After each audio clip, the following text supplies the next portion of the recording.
ating support. Then ngayon parang gustong basa.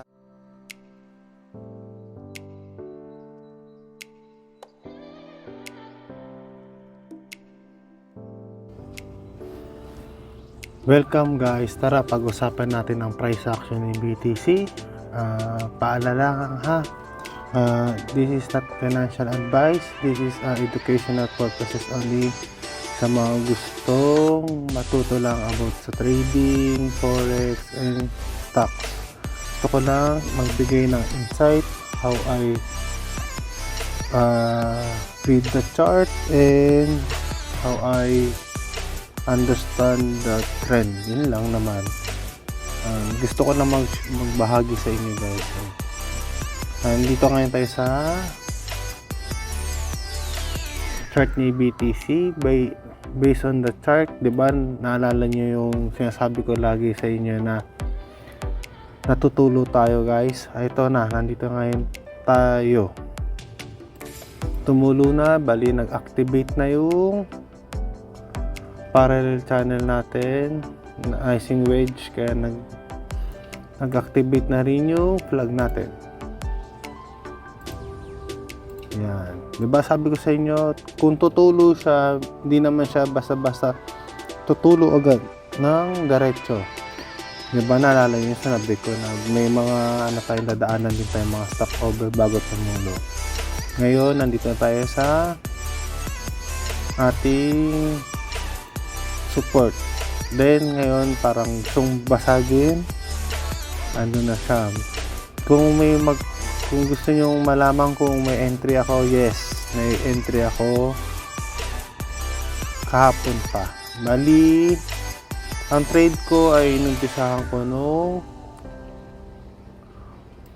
1H ako pumasok. Bali ito, kung papansin nyo may linya ako dito dahil ito yung entry point ko na napansin ko ay hindi siya tumuloy pataas, na rejected sa 50 EMA natin. Doon ako pumasok nung nagpumula siya dito, then nagkaroon ng doji, doon ako pumasok ng short.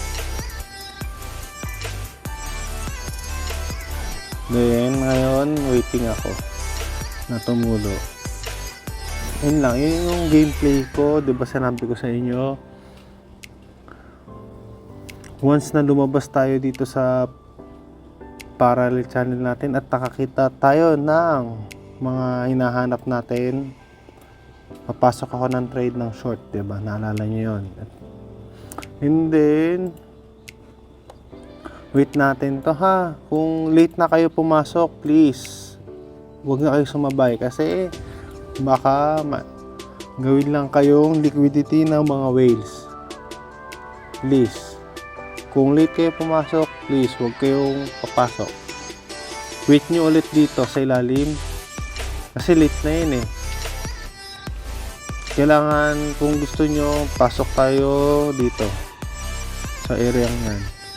Then pag pumasok tayo dyan, possible mangyari ganyan, bounce, then mauuntog, then isa pa possible pag ganyan o kaya pag ganyan bago bumasag.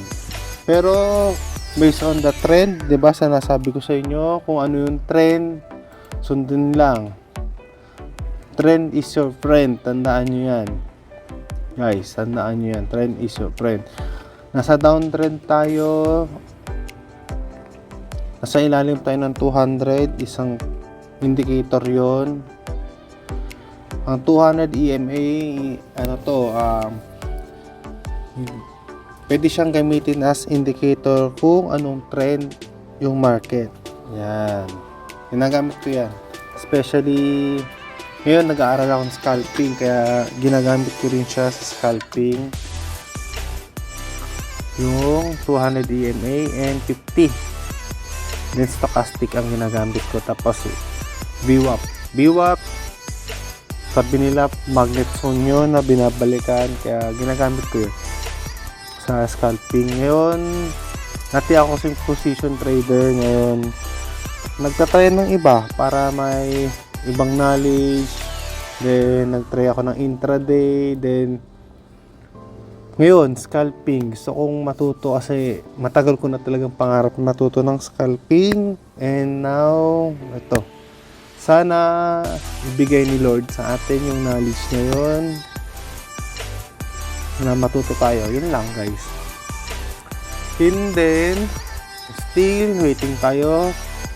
Tumulo, ha? Huwag nyo saluhin ng falling knife. Kasi masakit yan pag nasugatan. Tandaan nyo yun. And then, kay Ethereum, tumutulo na tayo kay Ethereum. Na-activate na yung bear flag natin. Still, sabi ko sa inyo, hindi yan diretso. May mga stopover pa rin yan. Baka mag-dribble muna dito, then tutulo. Ganun lang yun. Then, sa news, tingnan natin. Ayun, baka siguro ito pa rin yung nag-cause yung sa tariff ni Trump. Diba sabi ko sa inyo, April 2 ang implementation, possible magkaroon ng sell-on news. Ito na yon, baka napaaga lang yung sell-on news, then makakakita tayo ng bounce play. Napaaga lang ngayon siguro, or possible itulo na yun. Then ayun, sabi dito, President Trump say he is very angry and pissed off at Putin daw, threatening secondary tariff on all on all oil coming out in Russia. Baka yun nga din, baka nagkainitan talaga sila dyan, pero still same pa rin.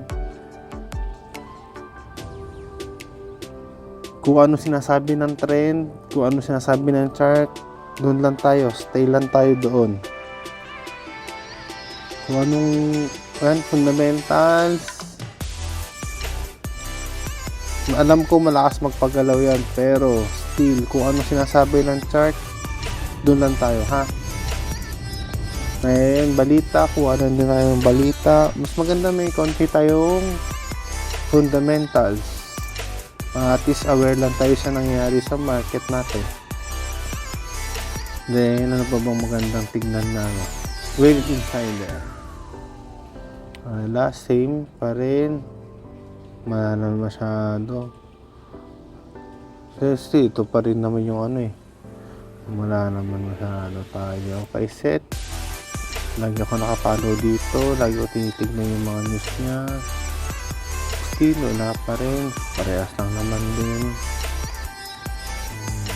Wala masyadong balita. Still pa rin. Baka sell on news lang yung nangyari about dun sa April 2. Apaga lang. Then, coin glass. Ayun, possible ha. Yung mga nakalong dito, baka hatawin din to. Then, baka makabalikan tong taas. Pero, titignan natin, maaga pa. Maaga pa para magsabi kung anong mangyayari. Pero still, based on the chart, pa rin tayo ha. Feeling ko babalikan to eh. Hatawin to hanggang dito. Pero still, check pa rin natin mamaya. Maaga pa. Wala pang 8:30. 8:30, possible may galaw na yan ha. And then, dito tayo sa chart natin. Still, ganun pa rin. Wala nang paano bago. Ito yung aking entry. Yung guhit dito, entry ko yan. Still, kung may magkakaroon ng... Kasi Monday ngayon eh. Kadalasan false move Monday eh. And kung papansin ninyo, binalikan na tong part na to ha. Alam niyo nandito natin, yung part na to is yung ating CME gap. May CME gap tayo dito na fill na, fully fill na yung CME gap natin dito. Then tignan natin kung tutuloy pa rin tulo. Kung ganyang kahaba na, still be conscious sa trade, huwag napasukin kasi baka masaktan lang ha. Ayun lang guys, wala naman masyado ngayon kasi Monday, baka wala. False move Monday ang nangyari. Yan. Sa monthly, magpo-closing na tayo, malapit na.